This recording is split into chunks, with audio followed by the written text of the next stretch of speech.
There's a lot of people around here that have really a lot of strange ideas, and I think many of them are pretty bizarre.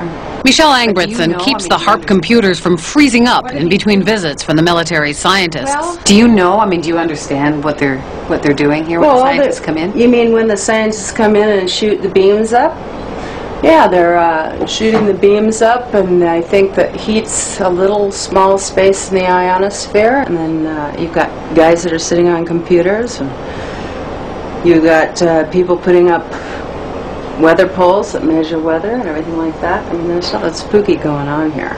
There have been claims made by some scientists that that you could heat up the ionosphere and affect local weather.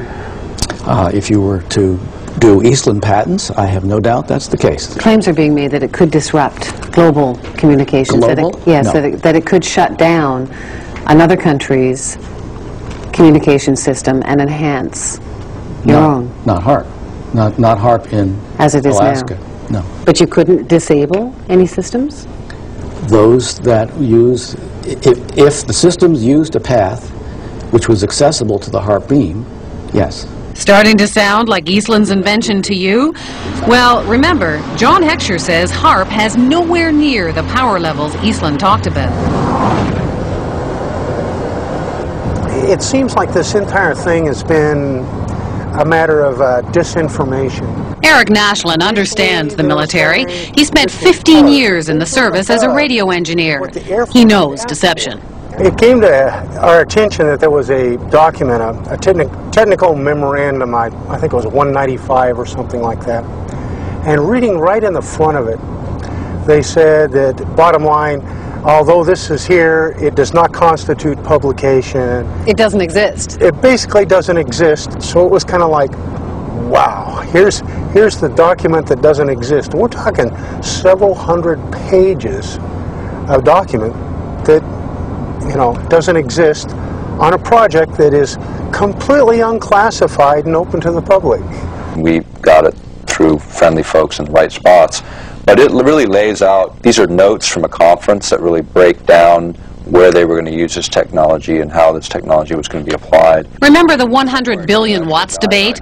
Well, for Nick Begich, this document was pay dirt. And in the document that we uncovered, the actual desired level of these researchers is 100 billion watts, and there we're talking something closer to the order of what Bernard Eastland envisioned.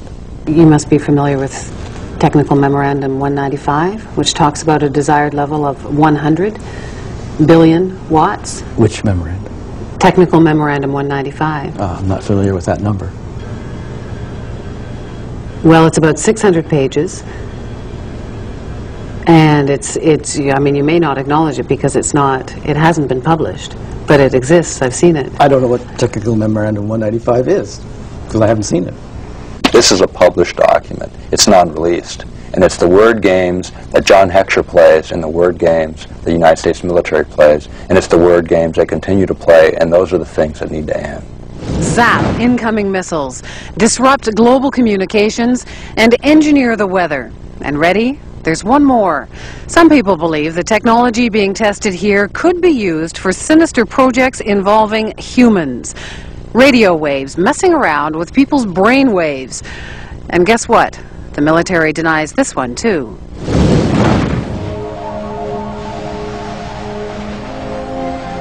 The human mind is subject to being affected by radio frequency energy, and that's what this device is. In other words, you can move the moods of large populations using this kind of technology. So now we have not just maniacs in the Pentagon, but a bunch of Dr. Strangeloves?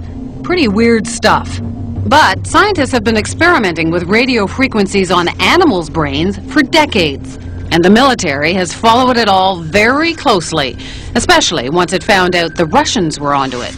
It was all kept a deep, dark secret by the two superpowers. Back in the 60s, the Soviets began zapping the American embassy in Moscow with a low-frequency beam. No one knows for sure what they were up to, but one theory is that they were trying to mess with people's central nervous systems. And one report did say the diplomats got depressed a lot. And hey, just think of all the nifty applications against the enemy. Why blow people up when you can drive them crazy? From documents dating back into the early 80s, we see that the military had discussed the possibilities of mind control through radio frequency energy. The possibility is there. The military has studied it.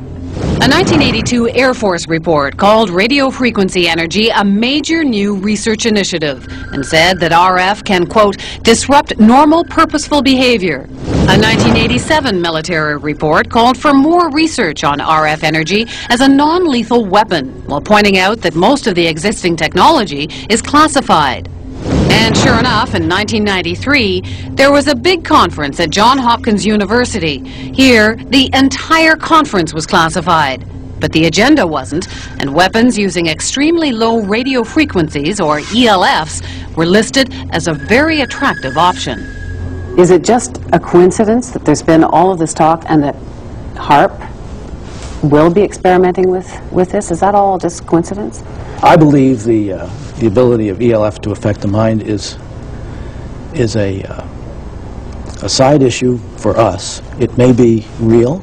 I can't say. It's been exceedingly difficult to find information on what is supposed to be a major new initiative of the military. All we see is HAARP. Well, then I'm being kept in the dark, if that's the case. The question is, you know, could they, would they? And we believe they can, and we believe they will. Somewhere, at some point, all of this technology merges at some level within the Pentagon, and it happens to be in Alaska, and it happens to be now. It isn't just conspiracy theorists who are concerned about HAARP. In January of 1999, the European Union called the project of global concern and passed a resolution calling for more information on its health and environmental risks. Despite those concerns, officials at HAARP insist the project is nothing more sinister than a radio science research facility.